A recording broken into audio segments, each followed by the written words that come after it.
Hello guys, good morning.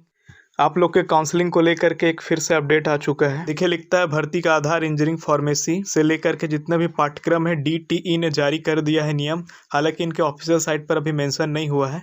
लिखता है engineering और फार्मेसी में दाखिले के लिए अगर दो छात्रों के समान अंक हुए तो पहले गणित फिर फिजिक्स के नंबर से मिलेगी प्राथमिकता। इस साल प्रवेश परीक्षा नहीं, ये पता है, यहाँ पे पूरा दिया है। इन विषयों में मिले अंकों के आधार पर मेरिट बनेगा। बायोटेक्नोलॉजी के लिए डीटी का ये पैमाना तय है। डिप्लोमा में प्रैक्टिकल के नंबर को शामिल नहीं करेंगे बोलता है। कॉलेजों में एडमिशन के लिए आरक्षण का रोस्टर भी जारी हो चुका है। तो इसी न्यूज़ को हम यहाँ पे समझते हैं। इस वीडियो में टोटल 2 न्यूज़ है। पहले हम इस न्यूज़ को समझेंगे, उसके बाद हम नेक्स्ट न्यूज़ को समझेंगे।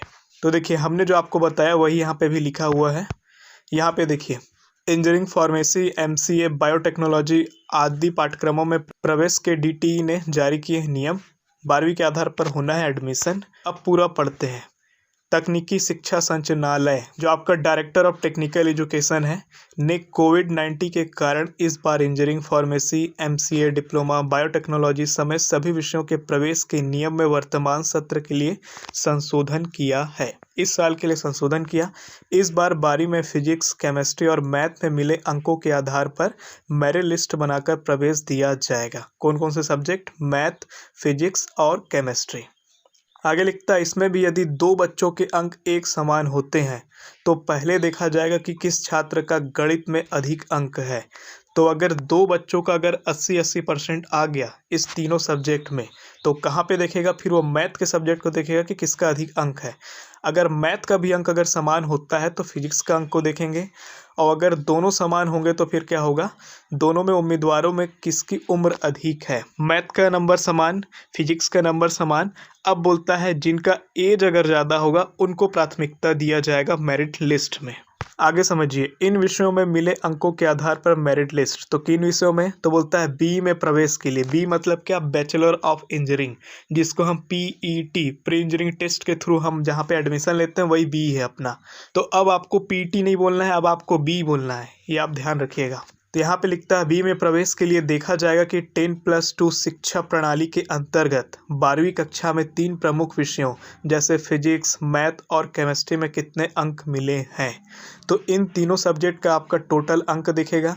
लिखता है साथ ही वैकल्पिक विषय के रूप में किसी छात्र ने जैव प्रौद्योगिकी, biology, computer science, information technology, informatics, practices, agriculture, engineering, graphics और बिजनेस स्टडीज़ में मिले अंकों को भी देखा जाएगा।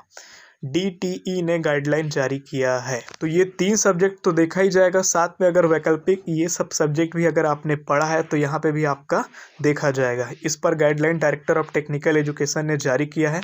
हालांकि आप अभी इनके ऑफिशियल साइट पर जाएंगे तो कुछ मिलता नहीं है, बट मीडिया न्यूज़ में आ चुका है। आगे लिखता है बायोटेक्नोलॉजी के लिए डीटीई का ये है पैमाना। ठीक है, क्या पैमाना तय किया है? बी फार्मेसी में प्रवेश के लिए फिजिक्स, केमिस्ट्री और मैथ विषय पहली प्राथमिकता होगी। तो भैया अगर आपको बी फार्मेसी में जाना है, फार्मेसी के बैचलर में जाना है, तो आपके पास फिजिक्स, केमिस्ट्री और मैथ के विषय होने चाहिए।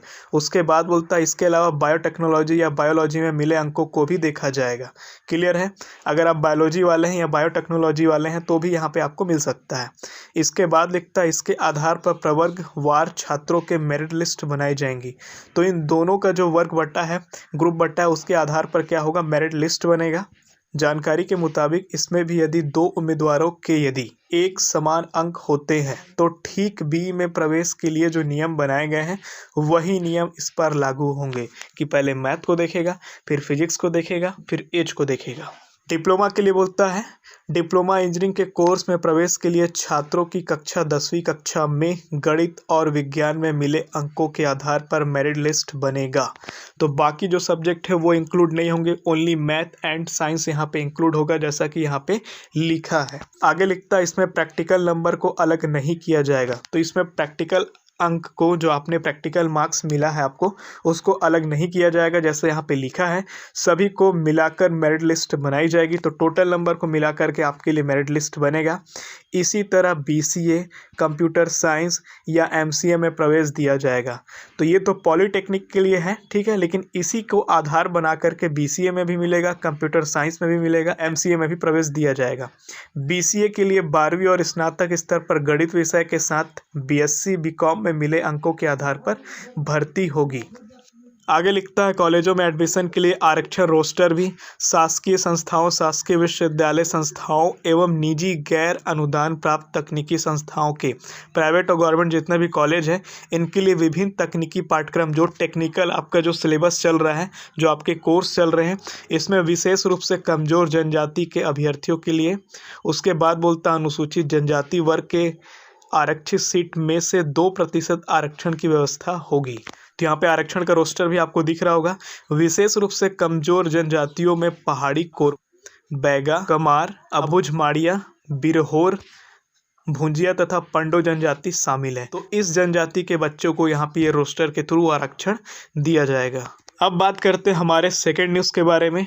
सेकेंड न्यूज़ जो है वो थोड़ा सा डरावना न्यूज़ है, क्योंकि यहाँ पे सीटों को लेकर के थोड़ा कमी दिखाया गया है, जो कि एक्चुअल आपको पता है, मैंने आपको लास्ट में भी बता दिया था कि इंजीनियरिंग के इतने सारे सीटें कम हो गई हैं, पॉलीटेक्निक के कम हो गई हैं।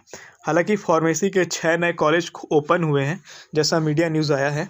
इसको भी समझ लेते हैं। प्रदेश के इंजीनियरिंग कॉलेजों की संबद्धता सूची के साथ सत्र 2020-21 के लिए ब्रांचवार सीटें जारी कर दी गई है, ठीक है। हालांकि अभी अगर आप ऑफिशियली चेक करेंगे तो आपको मिलेगा नहीं, बट यहाँ पे मीडिया में आउट हो चुका है। आगे लिखता है कुछ साल पहले तक इंजीनियरिंग स्टूडेंट की पसंदीदा ब्रांच में शामिल रहे मैकेनिकल इंजीनियरिंग की 1021 सीटें घट गई। तो टोटल अगर पूरे छत्तीसगढ़ का बात करें गवर्नमेंट और प्राइवेट कॉलेज मिला करके, तो 1021 सीटें कम हुई हैं। आगे हम देखते हैं वहीं इलेक्ट्रिकल्स एंड इलेक्ट्रॉनिक्स की 930 सीटें कम हुई हैं, क्लियर है, तथा सिविल इंजीनियरिंग की 804 सीटें कम हो गई हैं।